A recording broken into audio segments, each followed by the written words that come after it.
Next group जो हमारे पास available है वो है पैराग्राफ के रूप में। पैराग्राफ में काफ़ी सारी पैराग्राफ की सेटिंग्स अवेलेबल है। इनकी सेटिंग्स का प्रयोग करने के लिए आप सिलेक्ट करें जहां भी आप पैराग्राफ सेटिंग्स अप्लाई करना चाहते हैं। उसमें आपके पास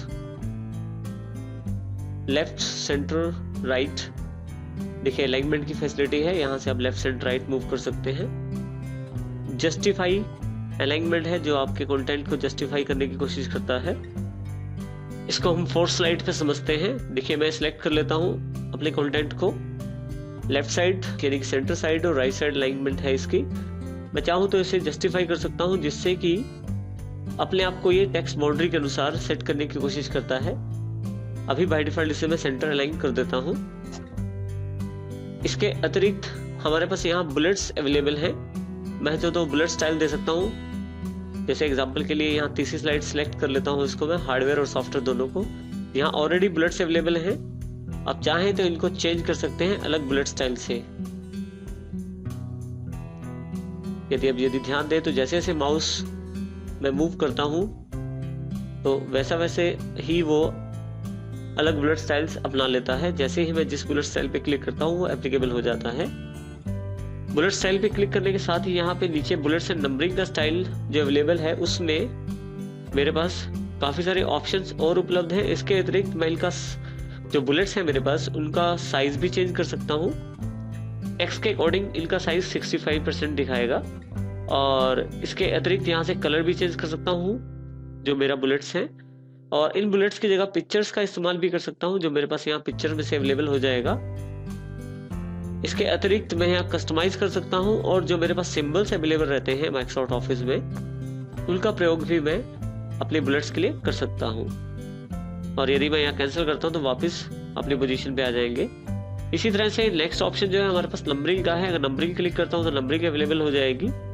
कॉर्नर पे बटन पे क्लिक करें तो हमारे पास काफ़ी स्टाइल की नंबरिंग अवेलेबल है। उनमें से जैसी हम स्टाइल चाहते हैं वैसा स्टाइल ले सकते हैं।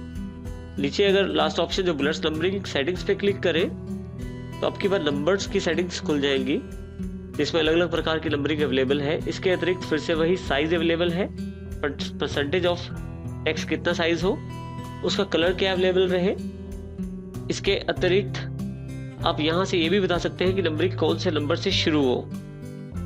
तो इस तरह की सेटिंग्स करने के बाद मैं इसे ओके करता हूँ तो वो सेटिंग्स मेरे पास एप्लीकेबल हो जाती हैं।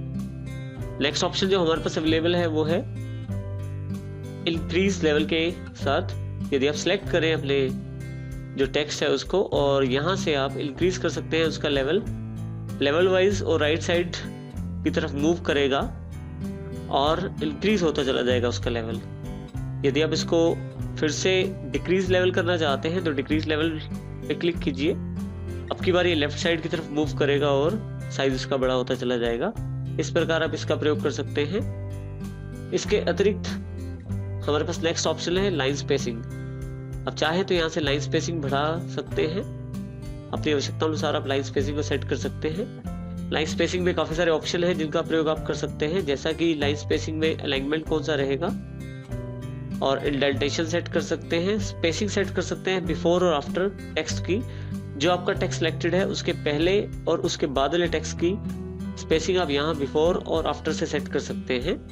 हाँ, यहाँ हमारे पास टेक्स्ट डायरेक्शन ऑप्शन अवेलेबल है। जैसे ही मैं यहाँ क्लिक करता हूँ देखिए जो टेक्स्ट का डायरेक्शन है वो चेंज हो गया है।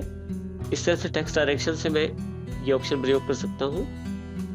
टेक्स्ट को अलाइनमेंट कर सकता हूँ वर्टिकली, टॉप, मिडल, बॉटम, जैसा ऑप्शन मैं चाहता हूँ वैसा ले सकता हूँ। यदि आप चाहें तो आपका जो टेक्स्ट है इसे आप स्मार्ट आर्ट में कन्वर्ट कर सकते हैं। काफ़ी सारे स्मार्ट आर्ट्स अवेलेबल हैं। देखिए यहाँ पे जैसे स्मार्ट आर्ट पे आप क्लिक करेंगे उस तरह का स्टाइल उसका हो जाएगा और वैसा स्टाइल आपके पास एप्लीकेबल हो जाएगा। यहाँ से हमारे पास एक कमांड और अवेलेबल है, वो है कॉलम्स के रूप में। इसको समझने के लिए हम एक अलग स्लाइड का अध्ययन करते हैं। यहाँ मेरे पास मेरी स्लाइड में 3 कॉलम्स ऑलरेडी अवेलेबल हैं। यदि मैं इनको सिलेक्ट कर लेता हूँ तो देखिए ये फर्स्ट कॉलम का डेटा है, ये सेकंड कॉलम का डेटा है और ये थर्ड कॉलम का डेटा है, जिसमें ऑलरेडी मैंने 3 कॉलम का डेटा लिया हुआ है। यदि मैं इसे 1 कॉलम कर लूँ तो मेरा डेटा छोटा होके एक कॉलम में समाने की कोशिश करेगा। इसी तरह से सेकंड कॉलम, इसी तरह से थर्ड कॉलम। मैं चाहूँ तो यहाँ से कॉलम और भी बांट सकता हूँ। मोर कॉलम्स पे जाके नंबर ऑफ कॉलम बताने हैं मुझे और उनके बीच में कितना स्पेस होना चाहिए वो बताना है, तो मेरे पास नंबर ऑफ कॉलम्स बढ़ जाएंगे। इस प्रकार से मैं इसका प्रयोग कर सकता हूँ कॉलम कमांड का। इस प्रकार से पैराग्राफ जो ग्रुप है उसकी कमांड्स का प्रयोग किया जा सकता है।